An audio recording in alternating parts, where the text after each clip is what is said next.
बिलाकर अगर हम बात करें नेशनल कॉन्फ्रेंस की, तो जम्मू कश्मीर नेशनल कॉन्फ्रेंस से पहला नॉमिनेशन पेपर जो है वो फाइल किया गया है 38 डीएचपुरा से। और यहाँ पे पार्टी की स्टेट सेक्रेटरी फॉर्मर मिनिस्टर जो है सकीना ईतू ने यहाँ से अपना जो है नॉमिनेशन पेपर फाइल किया है। और इस हवाले से अगर हम बात करें पार्टी के वाइस प्रेसिडेंट उमर अब्दुल्ला की, तो वो इनके हमरा जो है वो आज रहे और उन्होंने इनके साथ जो है बाज़ाब्ता तौर शाना बशाना इनके साथ जो है नॉमिनेशन पेपर जो है यहाँ पे फाइल किए।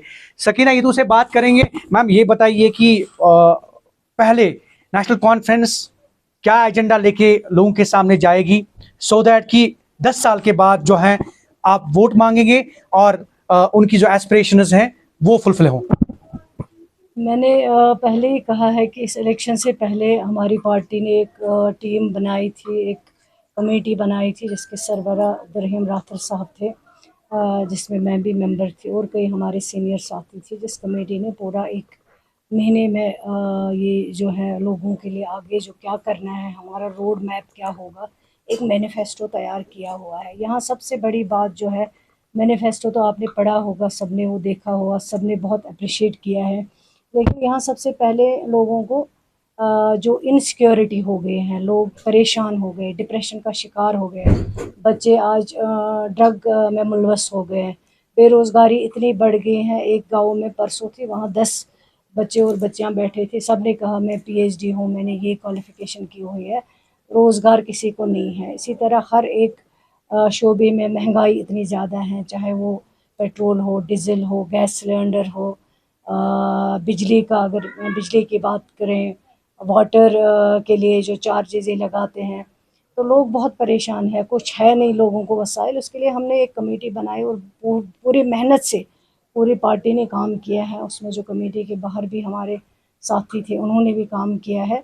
तो इंशाल्लाह हमारा रोड मैप जो है वो मैनिफेस्टो होगा और हम कोशिश करेंगे कि इस बार ये लोगों की सरकार हो, लोगों के मसाइल हल हो, लोगों को तहफ़्फ़ुज़ मिले, लोगों को बोलने का हक़ मिले और जो जमहूरी हक़ 10 बरसों से छीना गया, वो जब वापस मिले तो लोग उसका सही से इस्तेमाल करें, अपने नुमाइंदे से अपने काम करवाएँ, अकाउंटेबिलिटी हो, जवाबदेह हो।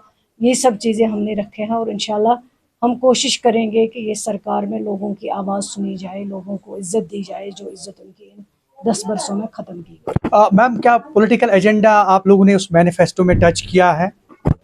पॉलिटिकल एजेंडा देखिए, पॉलिटिकल एजेंडा तो बहुत ज़रूरी है, उसके बगैर मैनिफेस्टो बनना नहीं।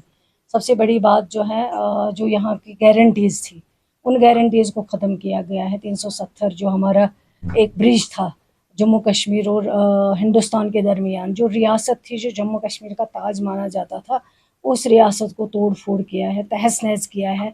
तो ये पॉलिटिकल एजेंडा ही है और इसकी शुरुआत हमें करनी है। पहले भी हमारी पार्टी ने की है इसकी शुरुआत, चाहे आप ऑनरेबल सुप्रीम कोर्ट की बात करें, वहाँ पे हमने जो केस लड़ना था हमने लड़ा और आगे भी हम लड़ते रहेंगे ताकि लोगों की जो गारंटीज़ ख़त्म की गई हैं वो गारंटीज़ वापस आए और रियासत का दर्जा सबसे पहले वापस आए, रोज़गार वापस आए और हर चीज़ जो इन 10 बरसों में छीनी गई वो हर चीज़ वापस आए। अलायंस पार्टनर्स जो हैं आपके, उस पे भी मुशावरात हो रही थी आपकी, तो फाइनलाइज हुआ है सब कुछ, जैसे कि उमर साहब ने भी बताया? नहीं देखिए, डॉक्टर साहब जो हमारे पार्टी प्रेसिडेंट है कादिसानी डॉक्टर फ़ारूक अब्दुल्ला साहब, उन्होंने कह ही दिया है, कल इनकी प्रेस कॉन्फ्रेंस आई, उन्होंने कहा अलायंस ऑलरेडी ऑलमोस्ट हो गया है। तो अब कुछ है छोटी-छोटी चीज़ें वो भी डिस्कस हो रही हैं, उन पे भी इंशाल्लाह फाइनल टच जो है वो होगा और अलायंस जो होगा वो ज़रूरी है लोगों के तहफ़्फ़ुज़ के लिए, लोगों की ज़रूरियात के लिए, लोगों के मसाइलों के लिए, लोगों की जो 10 बरसों में बर्बादी हुई, तबाही हुई है, उसको ख़त्म करने के लिए अलायंस करना यहाँ जम्मू कश्मीर में बहुत ज़रूरी है। डीएचपुरा जो है वो हब रहा है, पहले भी हम देखते आ रहे हैं कि यहाँ से पोलिंग परसेंटेज हमेशा से हाई रही है। इस बार भी काफ़ी जोश खरोश है, क्या कहना चाहेंगे? मैं तो अल्लाह का शुक्र करती हूँ कि ये जो कॉन्स्टिट्यूंसी है डीएचपुरा, पहले नूराबाद नाम था, पॉलिटिकली बहुत हसास है। बहुत सारे लीडर जो सियासी तौर माने जाते थे, जिन्होंने अपना लोहा मनवाया, उनमें मरहूम शहीद वली मोहम्मद इत्तू साहब की बात करें और भी कई, अब्दुल अज़ीज़ ज़रगर साहब थे, उनकी बात करें, तो आज भी यहाँ के लोग सियासी तौर बहुत होशियार है, बहुत हसास है। सियासत को जानते हैं, अपने वोट का इस्तेमाल करना जानते हैं, हर पॉलिटिकल प्रोसेस में हिस्सा लेते हैं। वोटिंग हो चाहे हालात ख़राब थे, लेकिन उन्होंने हर बार निकले और अपने वोट का इस्तेमाल किया है। जो वोट उनका हक बनता है, अपने वोट से नुमाइंदे चुने और उन नुमाइंदे से अपने डेवलपमेंट करवाई।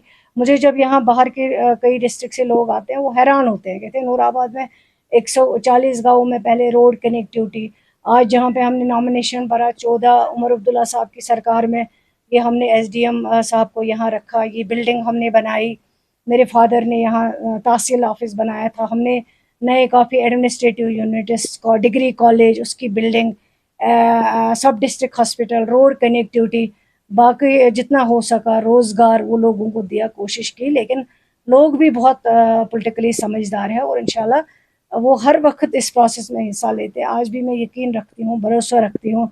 जैसे रिसेंटली पार्लियामेंट हुए, यहाँ पे जो परसेंटेज रही वो लगभग 59 के करीब रहे, जबकि लोग पार्लियामेंट इलेक्शन में ज़्यादा वोट करते नहीं, लेकिन उस बार उन्होंने किया और आज मुझे उससे ज़्यादा उम्मीद है, क्योंकि लोग बहुत परेशान हुए। वो फाइनली वोट अपील, वोट मैं यही लोगों से कहूँगी कि आप लोगों ने हमेशा मुझे, नेशनल कॉन्फ्रेंस को, अपनी बहन को, अपनी बेटी को सपोर्ट दिया है, प्यार दिया है, मोहब्बत दी, जिसका मेरे पास लफ्ज़ों में मैं उसको बयान नहीं कर सकती हूँ।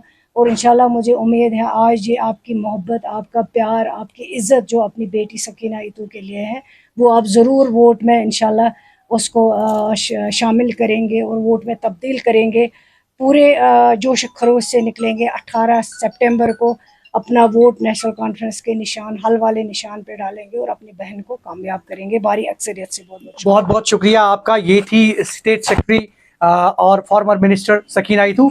इनने कहा कि नेशनल कॉन्फ्रेंस जो है बिल्कुल चुनाव लड़ेगी और उभर कर सामने आएगी। उन्होंने कहा कि मैनिफेस्टो में वो तमाम चीज़ें जो हैं उनको टच किया गया है, अवामी मसाइल, सियासी मसाइल, और उनको उभारने की कोशिश की गई है। ज़ोहर रिजवी, न्यूज़ 18 नेटवर्क।